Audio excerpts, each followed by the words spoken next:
Comic Relief. This is where we take three comedians who are brave enough to sit there before you lot and take any subject that you should care to throw at them and do a gag on that subject. And would you welcome Paul Martell? Welcome back. Hoo-ha! Very brave man indeed.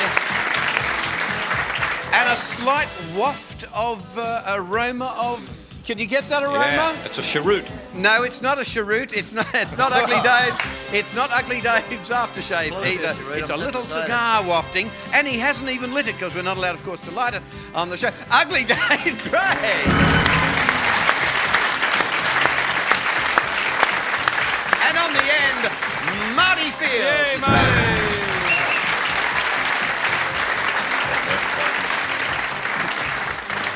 Just waving to a few friends there. Paul, would you, who are you playing for at home? Christine Harrington from Watsonia, Victoria. And Ugly? Ugly, you're playing for? I'm playing for Mrs. A. Kafoa, a Scotch lady, from Adelaide, which is a beautiful city. Yay. And if ever you're there, you must read the paper because everybody dies in alphabetical order. It's fantastic. Marty.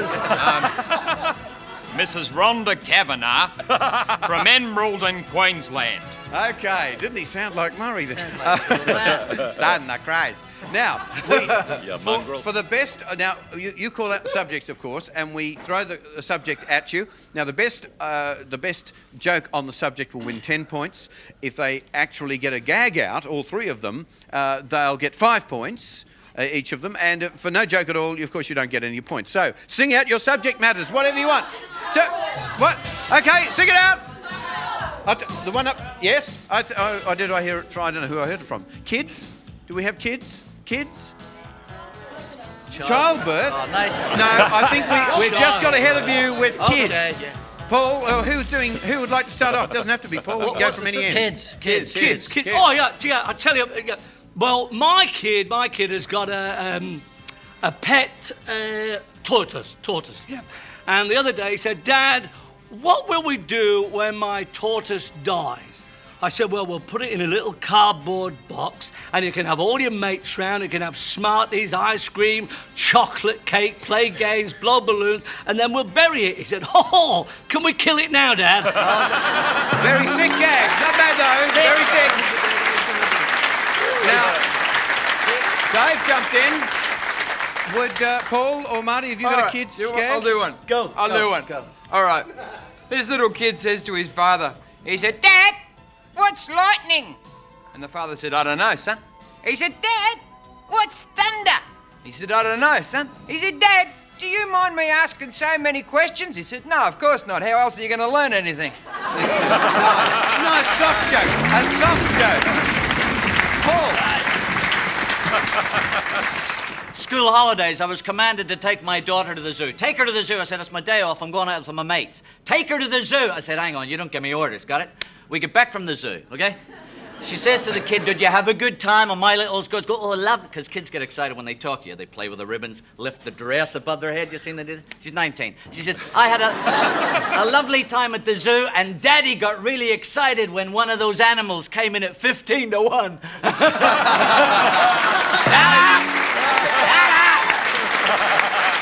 Nice.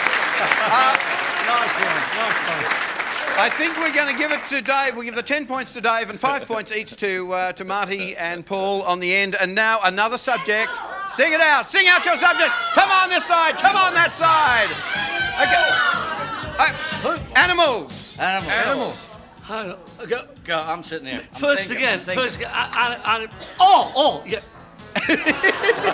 I was playing golf yesterday. No, the last week. I was playing golf last week. With an animal. And no, not yet. No, and I hit the ball and it went over into a paddock at the side of the golf course.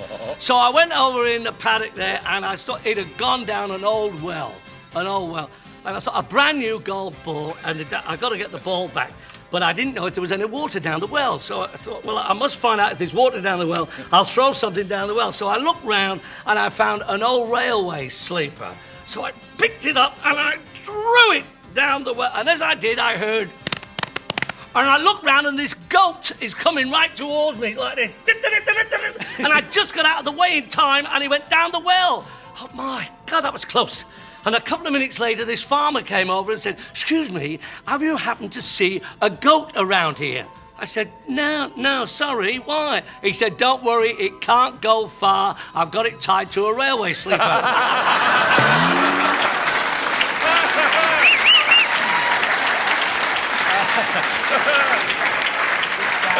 Oh, dear.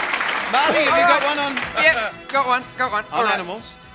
Saturday afternoon, two cricket teams out on playing cricket out on the oval, and one of the teams is a man short. And they've had a look around, and in the car park, there's a big black horse there kicking a soccer ball around. So they went over to the horse, and the horse said, "Yeah, I can play cricket." They said, "You're a horse, you can't play cricket." He said, "I can, so give us 4 pads." And they gave him 4 pads, and he put them on, and they tried to put the helmet on his head, finished up putting it on the end of his muzzle. He went out there, he said, "I am the greatest batsman you've ever seen." And they said, "You're a horse." He said, "Watch this. First ball came down, boom, 6. Second ball came down, boom, 4. 18 sixes, 93 fours, and then he's deflected a single out to the right. The bloke down the other end started running down the wicket. The horse just stood there. And they got the ball down the other end and ran him out, and he was out. And he said, "Why didn't you run?" He said, "Mate, it's Saturday afternoon. If I could run, I'd be at bloody Flemington." Nice gag.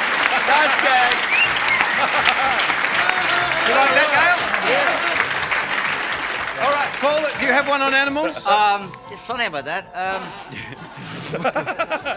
This friend rings me up. He says, "I have a cat that's destroying the house. It's ripping the place apart. I got to get rid of the cat." I said, "Take it to another suburb. Kick it out. Somebody will feed it." He drives the other side of Sydney, kicks the cat out. A day later, he rings me. He says, "It's found its way home." I said, "They do that. Put it in the car and drive up to Port Macquarie, but put it in the boot. We don't want it to make notes, right?" So he straight through to the keeper. He drives straight up. 3 days later, he rings me. He says, "It's found its way home down the expressway over the bridge. Paid the money. I've got to get rid of the cat." I said, "Go to the airport, rent a small plane. Fly north-northwest for 200 k's over the Blue Mountains. Parachute out at 15,000 meters with a cat under your arm. When you get to the ground, there'll be a 4-wheel drive. Drive east for 40 miles, you come to a lake. Get in the canoe, go 16 miles up the river with the cat behind you.